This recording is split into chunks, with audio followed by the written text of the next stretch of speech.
programa de hoje, nós temos aqui comigo Walter e Sônica Veit. Eles vieram da África do Sul. Então, muito bem-vindo, Sônica, Walter. Obrigado. E nós vamos estar falando com eles aqui a respeito da sua vida e como Deus os encontrou na vida ordinária, no corre-corre, e como Deus os escolheu e agora está trabalhando com eles. E fique ligado para você ouvir alguma das experiências que eles têm para compartilhar para nós hoje. Então, eu entendo que ambos, quando eu falava com vocês na África do Sul, vocês não estavam conversando em inglês um com o outro. Vocês estavam falando afrikaans, certo? E tem outros idiomas que se falam lá na África do Sul, né? Tem um que vai mais ou menos assim, certo? Se chama Nossa. Oh, ok. Esse aí é difícil para mim entender. Mas tem muitas línguas, não só essa.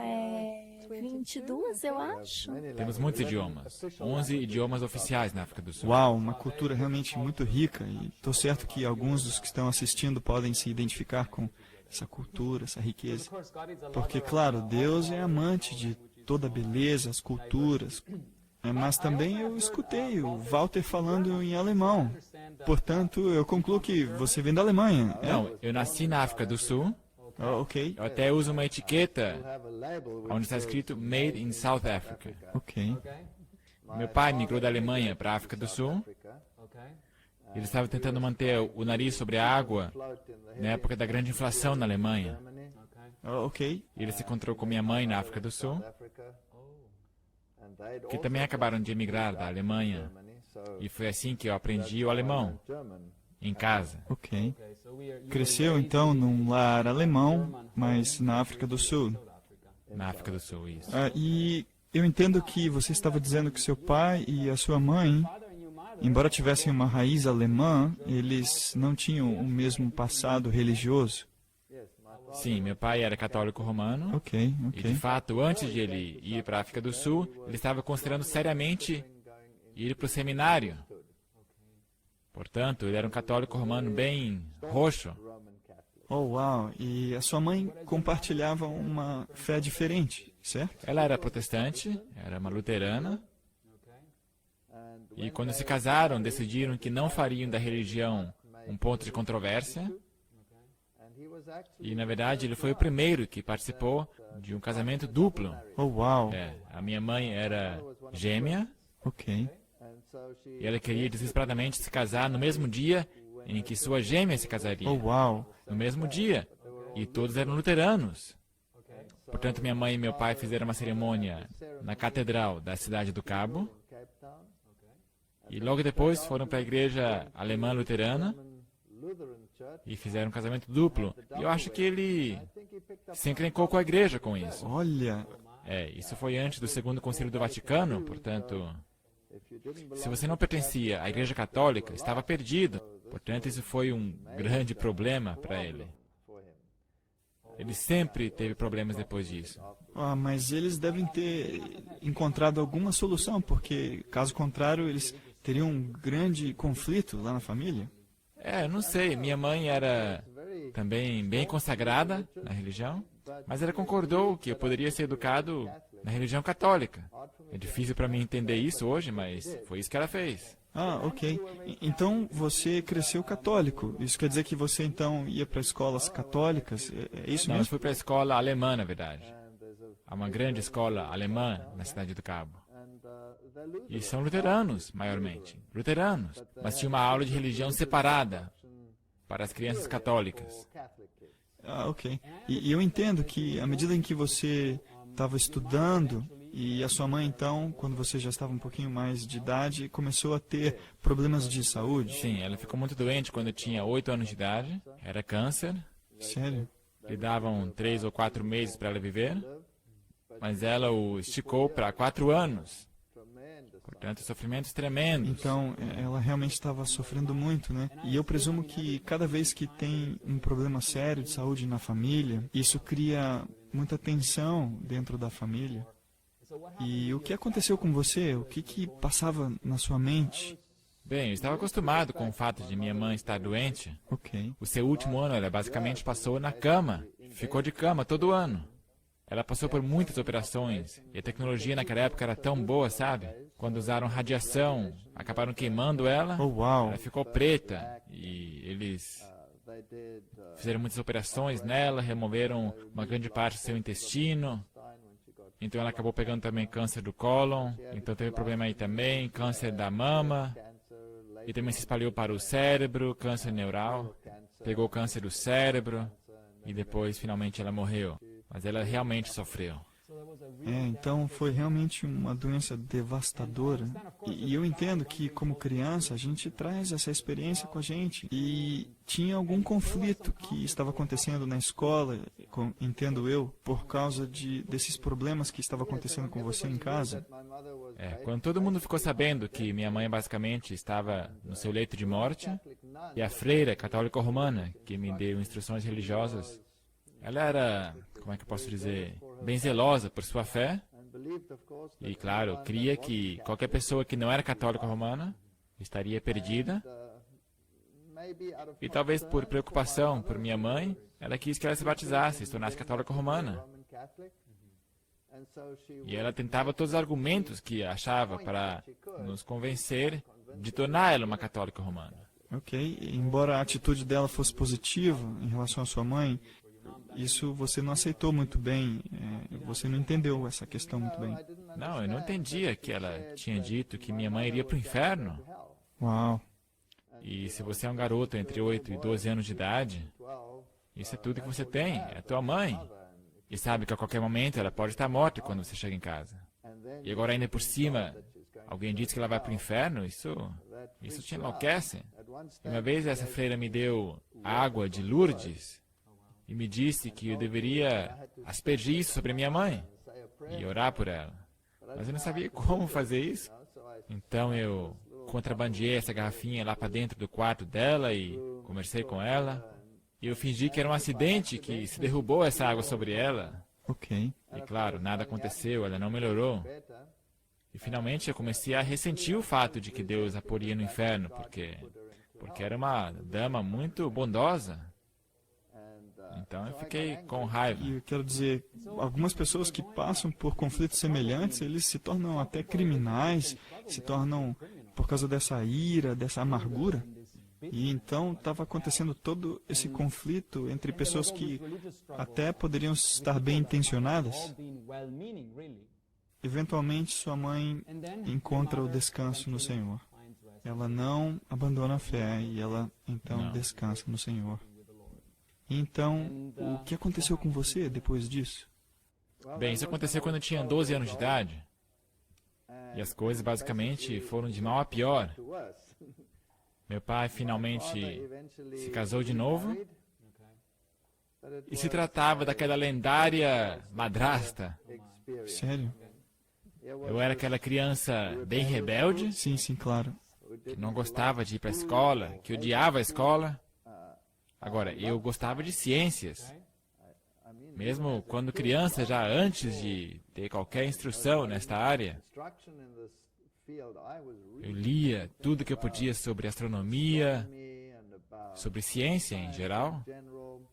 Eu não era uma criança normal, sabe, que lê histórias normais de criança. A minha prateleira estava cheia de material de ciência, astronomia, grandes, pesados livros que eu costumava pegar emprestado da biblioteca. Eu construía coisas, fazia experimentos biológicos. Acho que eu tinha 9 anos de idade quando construí meu primeiro telescópio. Oh, uau. Eu usei manuais de como construir um da biblioteca, réplicas, eu tentei construir um telescópio para ver as estrelas. Eu era estranho, era um garoto esquisito. Ok, ok. Mas eu odiava o sistema da escola, professores e toda essa estrutura. Eu não conseguia me conformar com isso, de forma alguma. Então, quando meu pai se casou com a minha madrasta, ela não era mais bondosa comigo dentro de casa. E foi muito difícil, então, imagino. Então eles decidiram que eu deveria ir para o internato. Olha só, um trauma extra para você, imagino. Então eu saí de casa, fui para o internato, e aí foi ainda pior, porque o internato e a escola eram tudo a mesma coisa. E agora eu estava 24 horas baixo sua tutela. Então eu fugi da escola, fui para a montanha. Fui viver na floresta. E os professores vinham me procurar. Eu escalava os pinheiros, Uau! pegava pinhões e os jogava sobre os professores. Eu era um monstro, de fato. Oh, uau! O que aconteceu? O Senhor, obviamente, teve misericórdia. E como você saiu dessa? Então, finalmente, eles chegaram à conclusão de que isso aí não dava certo e que eu deveria abandonar a escola. E nessa época eu estava no 10º ano, ou indo para o 10º ano, acho que estava no 9º ano. Altamente rebelde. Eu nem sei como é que eu consegui passar de ano e suportar essas escolas. Eu ia bem nas matérias biológicas, mas cada professor que era chato comigo, já era. Eu nem abria o seu livro. Eu não me importava com o que estavam ensinando, eu nem escutava eles. E eventualmente decidiram que eu deveria abandonar a escola. Mas nessa época eu era tão rebelde que tudo que eles falavam eu fazia o contrário. Eu tinha um tio que era um diretor de escola, e eu perguntei se eu poderia vir para a escola dele. Ele não ficou muito feliz, mas ele conseguiu uma outra escola para mim. Na verdade, uma boa escola, na cidade do Cabo. Então eu mudei de escola. E não demorou muito, e também ali eu arranjei problemas. Porque era uma escola bem conceituada, uma escola inglesa. E tinha um monte de judeus lá também. Oh, ok, justo. E eu era alemão. Oh, ok. Então isso não E bateu nessa muito. época ainda existia aquela animosidade anti-judeu e anti-alemã. E eu não buscava os problemas. Na verdade, nunca buscava os problemas primeiro. Mas quando problemas vinham em minha direção, eu tentava retribuí-los com juros, sabe? Eu não conhecia o conceito de oferecer a outra face. E havia uma turma de judeus que não parava de fazer bullying contra mim. Então eles me acusavam, passavam por mim e trombavam com o ombro em mim, me chamavam de garoto de Hitler.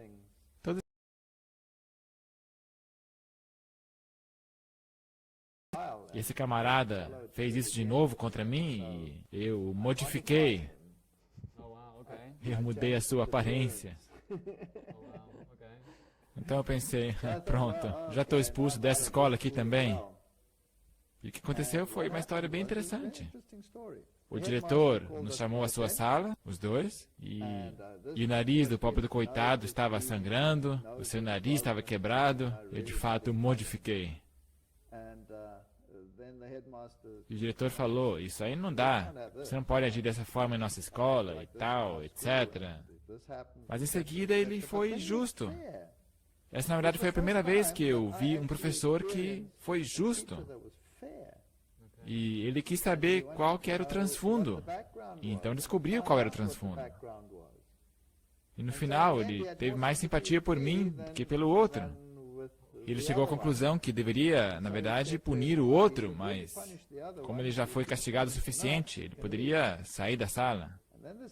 Então esse diretor disse, ele fez assim. Ele chegou e disse, para satisfazer os que estavam do lado de fora da porta, você vai ter a chance de sua vida. Você não mais fará isso ou será expulso. Se coloque na posição. Ele foi lá, pegou sua vara e deu 6 varadas na sua cadeira. Ele fez isso e me disse, quando você sair da porta, faz de conta que você está se contorcendo de dor. Então eu saí dali segurando meu traseiro e eles nunca mais mexeram comigo. Olha, Portanto, algumas vezes ajuda a ser agressivo, apesar de não ser uma boa coisa. Isso restabeleceu o meu respeito pelo sistema escolar outra vez. então pelo menos você começou a respeitar agora a liderança. E foi nessa época que eu comecei a ir melhor na escola, porque eu tinha respeito por esse sistema. Então você prosseguiu com os seus estudos acadêmicos, logo foi para a universidade. Eu fui servir o exército primeiro, como eu tinha que fazer. Eu fui para a universidade. O problema é que minha madrasta não queria que meu pai financiasse, pagasse os meus estudos. Pelo fato de ele ser um homem de bens, ele não era pobre. Não consegui uma bolsa, então eu tive que começar a trabalhar. E assim eu trabalhei às noites, eu trabalhei nos finais de semana, trabalhei nas férias. E aos trancos e barrancos eu consegui me formar. Então, uma vida muito, muito ocupada. E durante aquele período, as suas visões a respeito de Deus, você tinha deixado de lado. Deus estava estacionado. Eu era um ateu. Sério? Um ateu convicto. Eu estudara ciência, biologia, fisiologia e me tornara um evolucionista. A universidade que eu estudei foi a Universidade Africana, Stellenbosch. E eles provavelmente têm o currículo evolucionista mais bem fundamentado do Hemisfério Sul.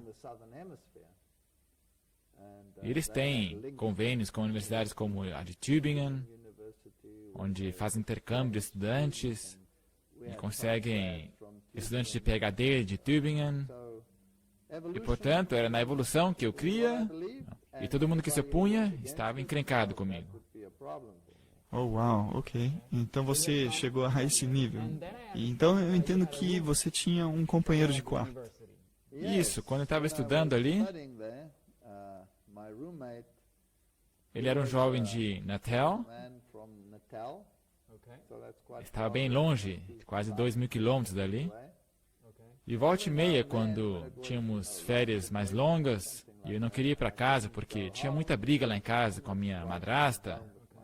Claro. Então, às vezes, eu ia com ele para casa dele. Ok. E a sua irmã, aqui está ela, era um pouco mais simpática do que ele. E finalmente eu me casei com ela para que eu tivesse um colega de quarto melhor. Oh, uau, ok, claro, claro. Então você começou a conhecer a família da Sônica, e Sônica então entra na história. Então você ouviu, e qual foi a sua primeira impressão? Ele era muito estranho. Olha só, ok. Ele vestia esses jeans bem duros, apertados. Ele vestia camisetas furadas e tinha seu cabelo até os seus ombros. Ele era Olha. assim, tipo rebelde. Mas ele, na verdade, sempre tirava sarro de alguém. Sempre contando uma piada. Ele era engraçado. Engraçado e ao mesmo tempo rebelde. Sim, engraçado e É rebelde. assim que você lida com crises. Você pode, por um lado, submergir no anonimato, ou você faz muitas palhaçadas, fica cínico. Ok, Sônica, então, pelo que eu estou entendendo, a sua família também não era muito normal. Não. Agora, meus pais eram muito acadêmicos. Minha mãe era professora de línguas. Meu pai trabalhava para jornais e agências publicitárias. Então, eles também não precisavam de Deus. Nós fomos criados totalmente ateus. Meu pai me dizia, você nunca deve ir para nenhuma igreja, porque eles vão te enganar e vão contar todo tipo de mentiras. Então, eu cresci com essa ideia que o mundo acadêmico te oferece tudo. Você não precisa de nada, de ninguém ou de Deus. Mas, ao mesmo tempo, eu estava passando por... Nós tínhamos todos esses fenômenos estranhos em E nossa tudo isso casa. estranho acontecendo? Sim, mas era parte de nossa vida. Eu estava acostumada com isso. Você tem que primeiro explicar o porquê. Teu pai estava profundamente envolvido com Sim. ocultismo. Sim, meu pai, quando ele era jovem, pediram que ele fosse contar histórias sobre ocultismo, sobre espíritos, essas coisas. E ele foi pensando que era uma grande piada, mas ele começou a perceber que havia algo mais do que ele sempre pensava. Cientificamente, do que você podia provar cientificamente. Ele não conseguia entender o que estava acontecendo. Por que essas coisas aconteciam? E ele ia com seu cameraman e ele via sapatos andando sozinho, sem ter ninguém que os calçava ou coisas assim. Então ele começou a visitar sessões, eu acho que ele visitou centenas de sessões. E então... O seu pai não acreditava em nada, não era crente, e começou a mexer com essas coisas e disse, tem coisa aí. Tem coisas acontecendo que você não pode explicar, sobrenaturais. E ele começou a se apegar a isso. Mas ele ainda era cético. Quando ele ia para sessões espíritas, ele raciocinava que tinha algum truque, alguém por trás dessa voz, que não havia uma entidade realmente. Num dia ele estava procurando uns fios elétricos que estavam por baixo de... Microfones? Isso, microfones por baixo da mesa. Aí de repente ele recebeu um golpe. Uma grande pancada? Uma super pancada, e ele foi jogado para outro canto da sala. Oh, uau. E não havia ninguém ali, pelo menos ninguém que você pudesse ver fisicamente. E ele começou a acreditar nisso, que se tratava de espíritos desencarnados de pessoas mortas, porque falavam através do médium. E quanto mais ele se envolvia, ele começou a explorar as religiões asiáticas, cientologia e outras coisas estranhas, nova era. E eu me lembro que nós gostávamos de sentar num hall e tinha uma cadeira vazia lá.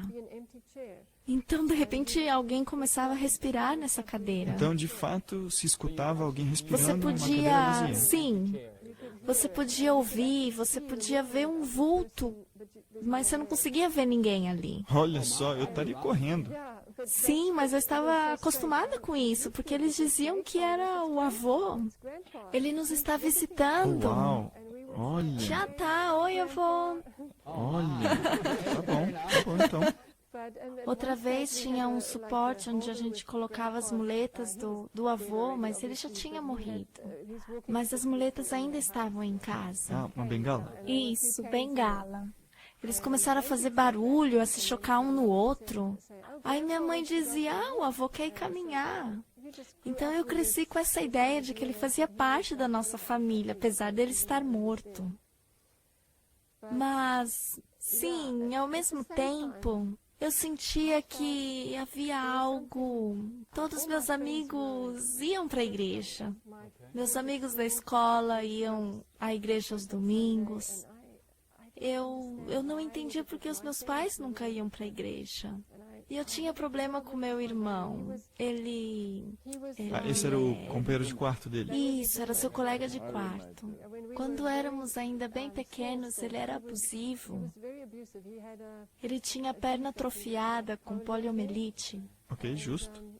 Isso frustrava e ele me batia quando me encontrava. E eu odiava ir para casa, eu odiava estar com ele.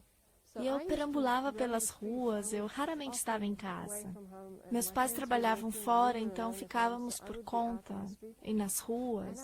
Então eu ia de uma igreja a outra. Sério? Então, na verdade, você estava E eu visitando a ficava igreja? tentando descobrir o que tinha lá dentro. Meu pai me dizia, não, vai lá, é perigoso. Ok, aí sim que você... Eu pensava que Deus estava lá dentro da igreja. Eu pensava assim. Sério? Você tinha esse sentimento de que Deus Sim, estava eu dentro da imaginava que igreja? Deus morava dentro de uma igreja.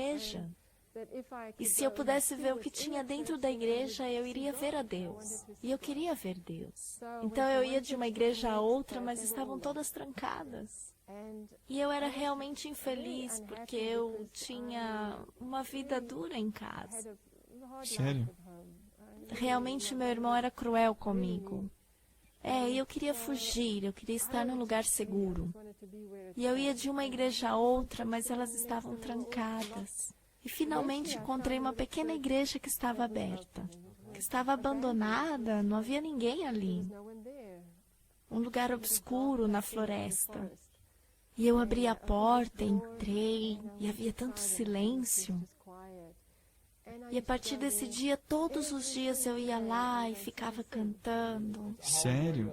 Quantos anos você tinha nessa Eu época? tinha, digamos, 10 anos de idade. Ok, então uma garota de 10 anos agora entra numa sim. igreja meio escura, sozinha e cantando. Isso, e cantava. Eu não conhecia músicas cristãs, então eu cantava hinos natalinos. Olha, Cantava até que as lágrimas rolassem, cantando e chorando. e você era solitário, Eu era imagino. solitária. E claro, você estava crescendo com seu irmão, ele era malvado, mas aí ele foi então para a universidade. Então ele traz esse rapaz aí com cabelão grandão, Isso. aparência No rebelde. começo, eu tinha 15 anos de idade quando encontrei com ele. Ok. Ele não estava interessado de jeito nenhum em mim. Eu era uma Ok, criancinha, como um o bebê. bebezinho da família. Mas então o que aconteceu foi... Ele tinha uma namorada e ele terminou com ela. Isso Então acontece. ele veio passar na nossa casa, aquelas férias compridas. E ele e meu irmão planejavam subir para Moçambique. Oh, uau. E também tinha espaço para mim, porque a namorada do meu irmão também estava indo. E eles disseram, então, por que que ela não vem junto? E assim eu fui junto. E ali nós ficamos numa ilha romântica.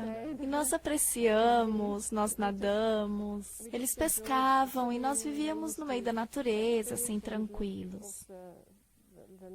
E assim que nós começamos a namorar. Para conhecer um ao outro melhor. Isso. Foi trazido para essa família, mas você era um ateu. Tinham coisas espirituais, espiritismo acontecendo. E o que estava passando pela sua mente, Walter, enquanto tudo isso acontecia? Bem, você sabe que quando você está no mundo esotérico, você não crê em Deus, mas você aceita a dimensão espiritual. E é isso que estava acontecendo na família dela.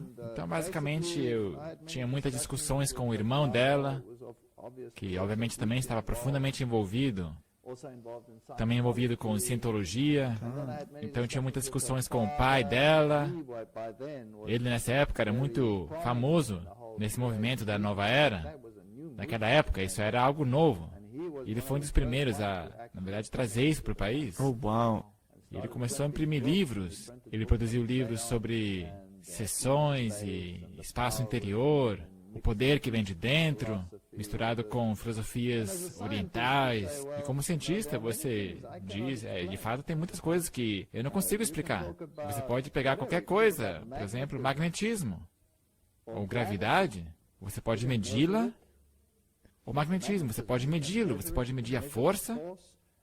Você tem a teoria do porquê, de onde vem essa força, disso, daquilo, de campos elétricos, mas não há uma definição real de magnetismo. E apesar disso, você pode erguer um carro com ele. Ou mais, você pode erguer qualquer coisa com magnetismo. Há uma força tremenda e não há nada ali. Se nada está erguendo tudo. Portanto, como cientista, mexendo com o movimento moderno da física, você chega na física quântica.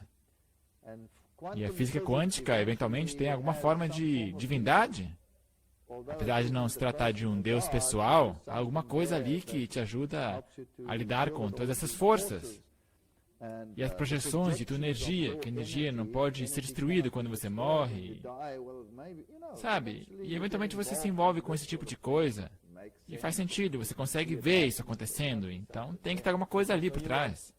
E você estava tentando fazer sentido disso com o seu entendimento científico do mundo. E assim eu comecei a ler tudo que eu podia sobre o mundo oculto também. Oh, uau.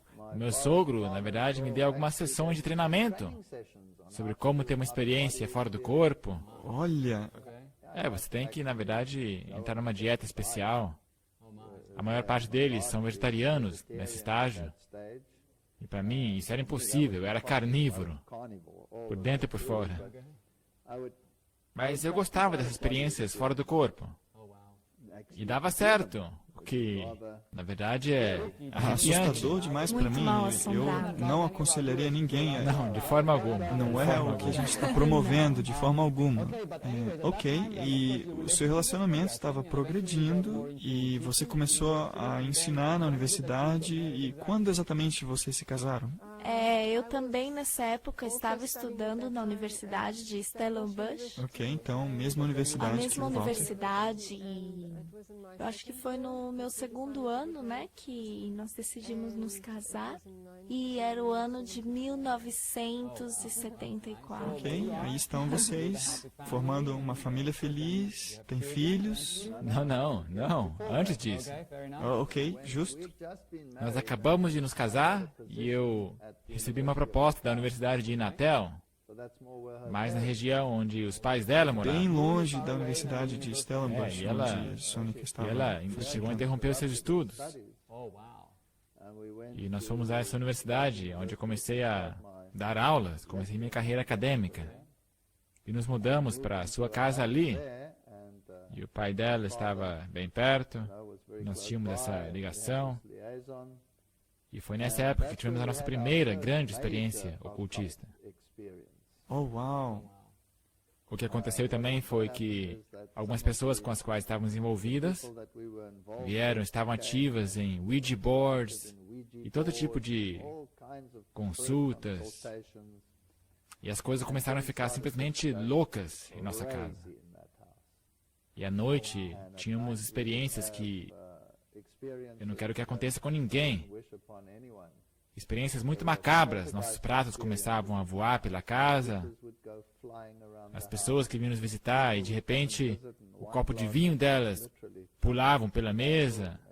E as pessoas perguntavam: o que está acontecendo aqui na tua casa? Que esquisito isso aqui. Olha ali o copo.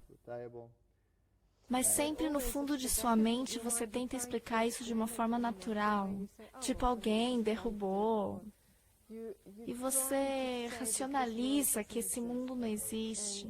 Mas aí chega um ponto que você tem que admitir que existe um mundo aí fora que não consegue explicar. E começou a afetar a nossa relação pessoal. Oh, wow. E nós tínhamos um cachorro, um grande Rottweiler. Ele chegava a ser parte de nossa família. Okay. E quando esses fenômenos começaram a acontecer em nossa casa, ele rosnava. Really? Ele olhava para alguma coisa fixamente e rosnava. E não havia nada ali. Pelo menos nada que você podia ver, né? Não. E uma noite nós voltamos à casa dos pais. E nessa época já estávamos bem, contemos a flor da pele, porque tudo que você pode imaginar que podia dar errado, dava Então errado. você começou a ficar com medo, porque tinha algo lá na casa que realmente estava lutando contra vocês. Sim. Aham. E uma noite eu fui para a cama, levantei o cobertor da cama, e nós ainda tínhamos caixas que estavam seladas da nossa mudança, quando viemos da cidade do Cabo, que ainda não tinham sido abertas. E numa dessas caixas fechadas estava alguns brinquedos dela da infância, e um deles era um gatinho preto de pelúcia, que estava dentro de uma caixa lacrada. E quando eu levantei o cobertor, ali estava o gatinho preto. Estava do meu lado da cama, debaixo do cobertor. E E ele pirou. isso foi o pingo d'água no balde. Então, o cientista aí Isso mesmo. já era, né? Nós fomos lá, buscamos essa caixa e pensamos, isso só pode ser um ladrão. Alguém que veio e que abriu as caixas e roubou coisas e tal. E nós pegamos essas caixas e vimos, e estava selada, não havia nada. Como é que esse gatinho saiu dessa caixa e foi para minha cama? Isso me deixou pasmo. Então eu tomei a decisão, não, nós temos que fazer um exorcismo aqui nessa casa. Chega de física quântica, né? Agora você tem que voltar às suas raízes Agora católicas. meu transfundo católico Sim. começa a funcionar. Okay. Então primeiro, você não quer ter nada a ver com a igreja católica, certo? Porque você a descartou.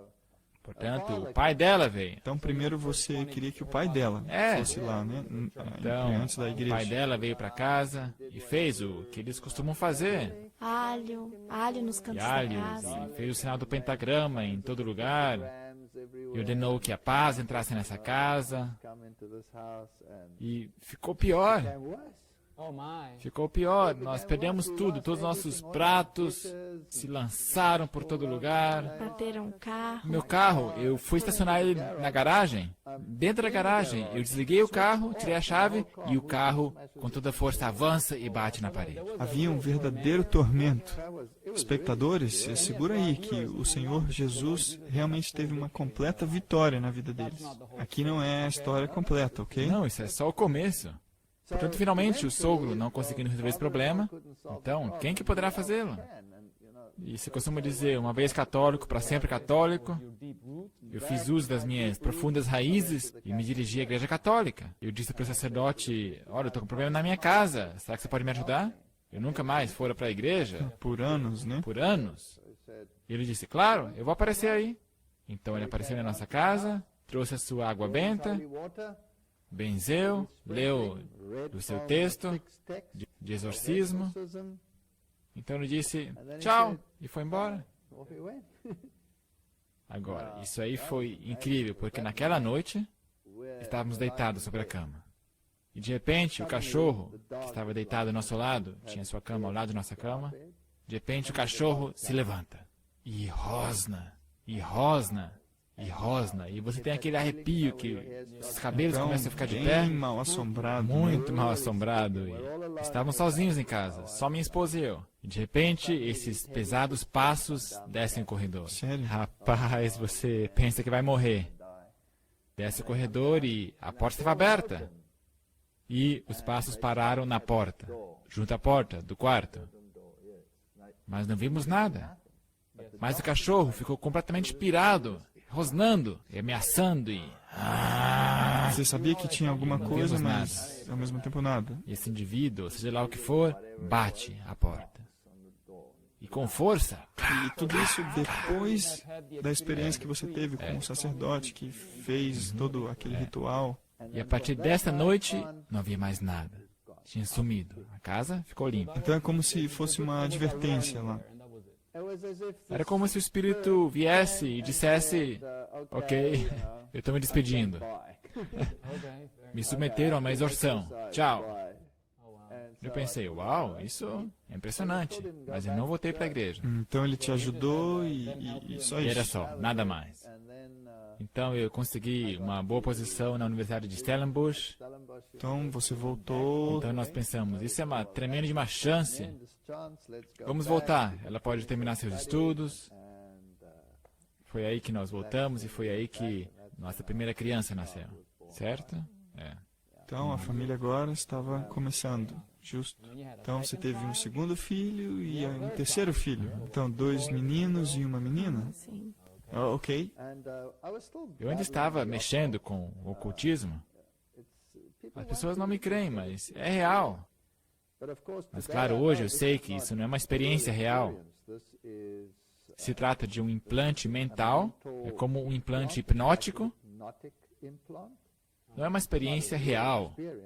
Mas se você passa, por exemplo, por uma experiência fora do corpo, que é uma coisa bem perigosa para se fazer, porque envolve exercícios de respiração, e você pode acabar morrendo também nesse processo. Mas eu fazia isso. Então, quando a criancinha chorava no quarto ao lado, e você é muito preguiçoso para levantar, e você quer paz e silêncio, e tinha criança lá chorando, mas eu não queria levantar da cama. Então eu fazia isso. Eu saía do meu corpo, ia lá ver, e voltava para a cama e falava para minha esposa, não, a criança está bem. Então ela perguntava, como é que você foi lá? E eu dizia, bem, eu caminhei através da parede, eu fui lá ver. E o que você viu? Bem, a criança está deitada assim, assado, com cobertor. E ela ia lá conferir, e realmente era assim de fato. Oh, uau. É, ok. Muito mal assombrado para mim. Mas é um implante hipnótico. Portanto, é algo demoníaco, para te manter motivado a ir em frente. Por exemplo, ele me ensinou a como ler auras. Portanto, eu estava bem envolvido com a filosofia da nova era. Eu podia ler uma aura e quando alguém entrava no meu escritório, eu podia ignorar o que a pessoa dizia e só olhar para a sua aura. E concluir, bem, ele está bem-humorado, mal-humorado, eu posso falar com ele sobre isso, e era bem útil. Portanto, eu estava bem envolvido com esta bobagem Estava recebendo ocultista. todos esses supostos poderes extras. Você tem todos esses poderes extra. E a não ser isso, a vida era normal. Então você avançava na sua carreira acadêmica. Isso. Esse era o período em que o seu sogro, o seu pai, veio morar com Sim, vocês. ele de fato veio morar conosco. Ele estava divorciado. Ok. Os pais dela Então se ele divorciaram. era- E ele Cidade se do mudou Cabo. para a Cidade do Cabo e começou a trabalhar ali. Então ele estava morando com você e você estava grávida. Eu estava muito doente. E pelos 9 meses, eu penso, eu tinha constantemente pneumonia. Eu tossia, eu tinha febre. E me internaram e me medicaram. E eu saía e eu voltava e era medicada outra vez. E quando essa criança nasceu, ela tinha uma terrível marca de preocupação devido aos antibióticos e constantes tosses. Sua vida, você podia perceber isso, sua vida era uma miséria desde o ventre. Então Sim, você estava foi tendo duro. esses grandes problemas de saúde durante a Sim. gravidez. E assim, quando ele nasceu, ele realmente aparentava ter sofrido Sim. bastante. Sofreram muito. E havia algo estranho sobre essa criança. Sim, ele era muito inseguro, esperneando e gritando, e nós não conseguíamos dar comida porque ele sempre estava gritando. E se você insistisse, ele te arranharia, te empurraria. E não havia um minuto de paz. Constantemente eu tinha que Balançava. balançá-lo, minar e ficar balançando. Sério? Foi realmente uma luta pelos primeiros 1 ano e meio, né? Então, ainda ficou pior. Então tiveram uma grande luta por 1 ano e meio e depois Sim, piorou? então de repente piorou. E Então uma noite era exatamente 2 horas da madruga, porque nós tínhamos um relógio digital no criado mudo. Eu acordava às 2 horas em ponto, banhado em suor. E eu tinha esse pesadelo de que eu estava sendo enforcado na minha goela, mas era muito realista. Tá. Eu me levantava, sentava na cama e era exatamente 2 horas da manhã. Então, alguns segundos mais tarde, ele gritaria no quarto ao lado, como se estivesse sendo assassinado. E nós dois pais pularíamos a cama, o pegaríamos e ele entrava em convulsões. Oh, uau, então muito traumático. Muito traumático. É. Ele ficava com febres tão altas que ele tinha cãibras, então ele apagava. E era muito traumático. Nós íamos ver o médico falou, leve ele para o hospital correndo, eu te encontro ali. Então, no meio da noite, você voando para a cidade para ir para o hospital, e eles literalmente tinham que lutar pela vida dele, para Então manter ele ele vivo. estava realmente próximo da morte. Era muito sério. Então falavam, dei um banho frio nele para ver se diminui a temperatura, mas nada ajudava, nada. Então lá no hospital colocaram numa barraca refrigeradora. Tinha um tipo de barraca lá, onde dentro dela soprava um vento frio nele para ver se o refrescava. E colocavam um intravenoso e ele se recuperava. Então ele melhorava, depois ia para casa, Ia pra ficava casa. bom por um tempo. Então às 2 da manhã eu tinha o mesmo sonho, era repetitivo. Então, na mesma hora, 2 da manhã, Mesmo sonho, acontecia mesmo isso. resultado. E uma vez ou outra, quando entrávamos no hospital, eles nos diziam, eu acho que agora você chegou muito tarde. Tá. E isso foi muito traumático. Mas ele se recuperou toda vez. Uau, e o que você estava pensando como cientista na sua mente? Porque essas coisas não são compatíveis. Não cai a ficha, certo? Exatamente. Portanto, sabe, se você passa isso por uma vez ou duas, você racionaliza e pensa que isso é acaso. E eu desenvolvi uma fobia contra essas 2 horas da manhã. Eu estava assustado. Tinha um pavor das 2 horas da manhã. E nós nos revezávamos, ficando lá de plantão no hospital, através da noite. E era bem puxado, porque eu tinha que lecionar na universidade. Às vezes eu fico lá a metade da noite e eu trabalhava lá. Eu levava a minha papelada lá para o hospital, me sentava ao lado da criança, até que chegasse a vez dela. E certa vez eu estava lá à noite, corrigindo algumas provas, trabalhos médicos. Ok, papéis. Eu estava corrigindo, sublinhando, e eu estava de olho no relógio, olhando às 2 horas, ficando apreensivo. De repente, às 2 horas, essa criança começa a gritar de uma forma incrível. 2 horas em ponto. E imediatamente entre convulsões sobre a sua cama. E eu corria em direção à enfermeira e o seguravam e a enfermeira também chacoalhava tanto, tinha tanta força nos seus braços Bebê. e com essa tremedeira toda não conseguiam achar a veia de tanto que já tinham enfiado ali a agulha. Portanto, tinham que enfiar a agulha na cabeça. E não tinha mais espaço no braço, estava tudo azul, então tiveram que colocar na cabeça. Cabeça, é isso. Segurada por fitas, claro. Mas ele se mexia tanto nos meus braços e eu tentando acalmá-lo, que esse negócio se rompeu. Agora, não há nada que sangra como uma ferida na cabeça. Portanto, esse sangue jorrava por todo lugar e a criança estava nesse estado.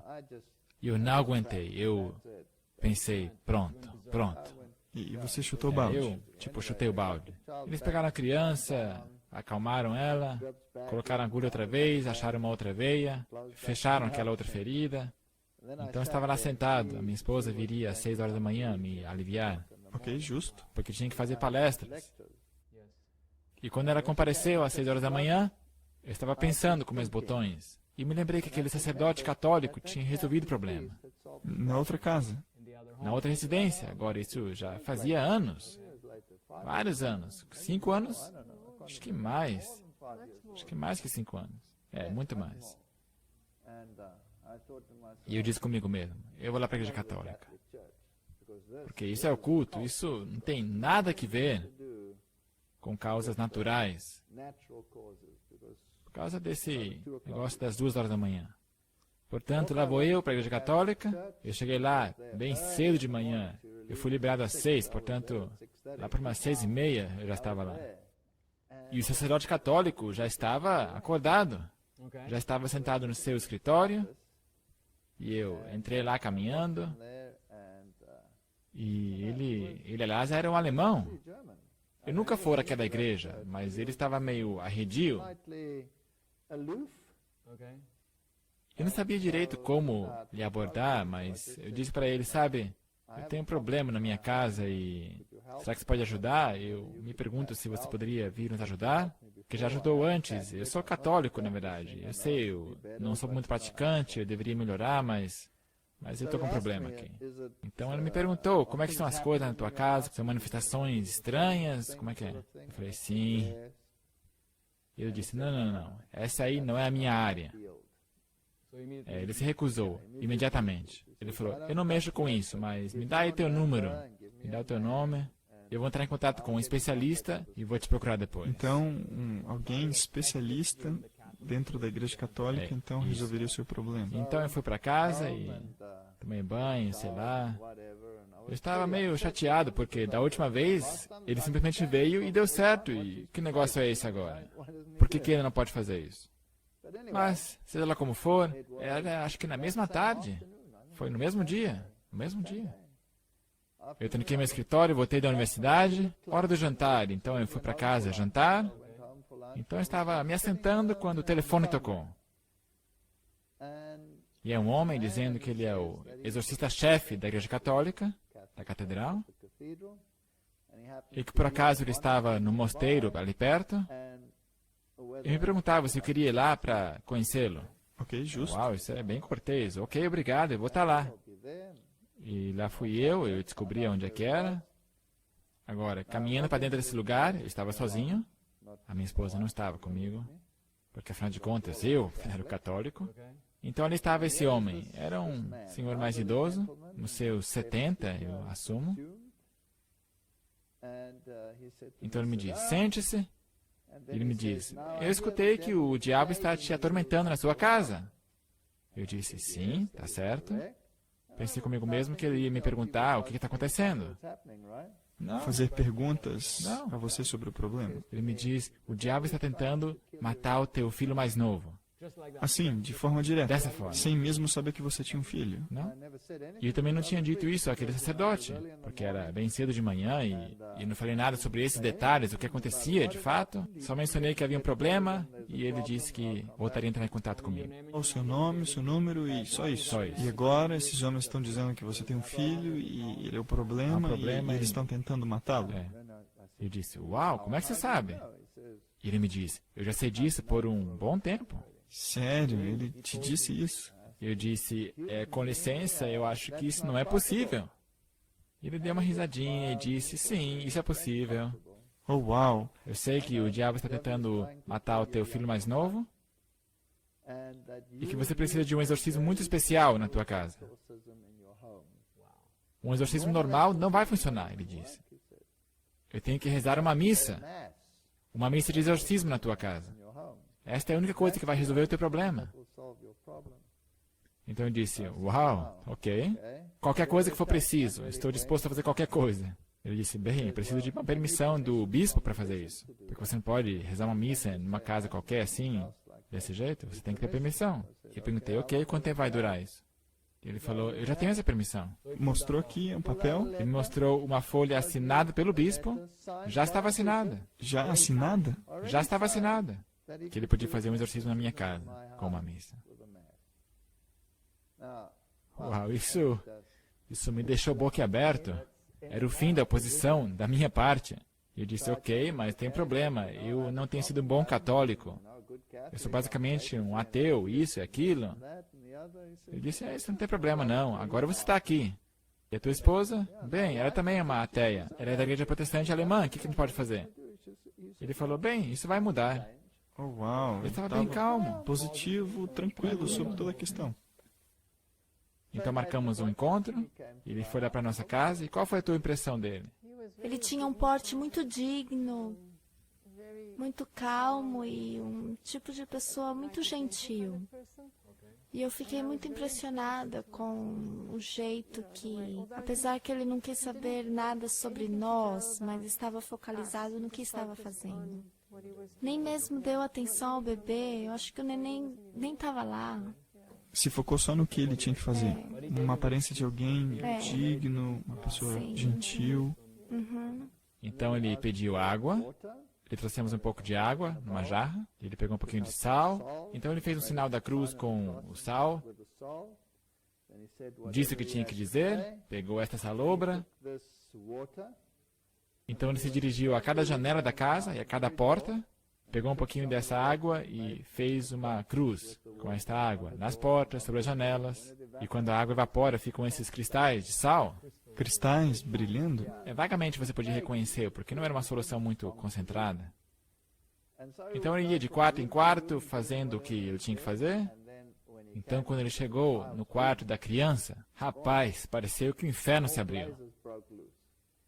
Uma certa entidade o agarrou e começou a arrastar pelo quarto. Então você estava vendo ele sendo chacoalhado para tudo que é Eu pensei lado. que ele ia morrer. Olha, Sim, eu pensei que ele ia morrer. E eu corri para lá tentando ajudá-lo, mas ele nem sequer estava alterado. não? A criança estava sendo jogada para lá e para cá e ele simplesmente falando as coisas. Calma. Então ele foi para o próximo quarto, ele foi para o nosso quarto. Então uma coisa agarrou a criança de novo. Oh, uau. Então, no quarto do bebê e depois no seu quarto, começou a sacudi-lo. Certo. Então ele terminou e disse, ok, nós temos que rezar essa missa no quarto da criança, porque é ali que a situação estava pior. Então ele pediu uma mesa e a trouxemos, ele começou a colocar suas coisas ali. Então ele pegou um anel, que segundo ele continha uma relíquia, porque você tem que ter uma relíquia quando faz uma missa. Ok, justo. E ele também deixa o anel lá. E ao ele se preparar a rezar a missa, nós tínhamos 2 cachorros, um Rottweiler e um gato. E de repente, no fundo do corredor, você ouve esse tch. Os animais vieram voando. Vieram correndo, literalmente. E vieram e se sentaram numa meia-lua. Sério? Vieram e cercaram, como na Arca de Noé. Foi estranho. Sim. E ficaram observando. Todos lá sentados. Cachorro, gato, minha esposa e eu. O outro cachorro, ali assentados. E ele rezou a missa. Então ele pegou amuletos de Lourdes. Ele falou, pendurem estes sobre cada cama da criança. E ele ainda disse, não são falsificados, são autênticos. Então ele pegou a sua própria cruz, o que é admirável, porque era a sua própria cruz. E ele falou, pendure esta cruz sobre esta cama da criança. Então ele deu um grande presente para o bebê. Sim, ele colocou lá essa cruz. E você fala a tua parte. Eu me senti tão impressionada e culpada que ele fez isso por nós, mas que nós não estávamos correspondendo. Nessa época eu mexia com cerâmica, e eu tinha um grande vaso bonito, o melhor que eu tinha feito. Então eu corri e lhe dei esse vaso. Nós oferecemos dinheiro, mas ele não aceitava. Tá bom, ele disse, eu aceito esse vaso e eu vou colocá-lo no mosteiro, ou melhor, no convento, onde as freiras nunca veem o mundo. Oh, uau, esse convento onde há uma reclusão, esses monges. Sim, ele colocaria e daria para eles. E ele ficou bem feliz com isso. Então, lá foi ele. Agora você tem que saber que cada noite em que nós colocávamos a criança lá, ela gritava, esgoelava. Então você tinha essas ocorrências periódicas e dia após dia vocês sabiam que tinha algo errado. E ela sentaria por horas ali, balançando e tentando fazer a criança dormir, tentar fazer ela deitar sobre o seu lado, na posição fetal. Naquela noite, a colocamos na cama e ele se deitou sobre as suas costas. Ele nunca tinha feito isso em toda a sua vida. E estendeu seu braço e deu uma risadinha e era uma outra criança. Olha, Daquela noite em diante, era uma criança totalmente diferente. então você esperava por esse momento das 2 horas Nada, e uma paz nada. completa. Problema resolvido. Já era a segunda vez.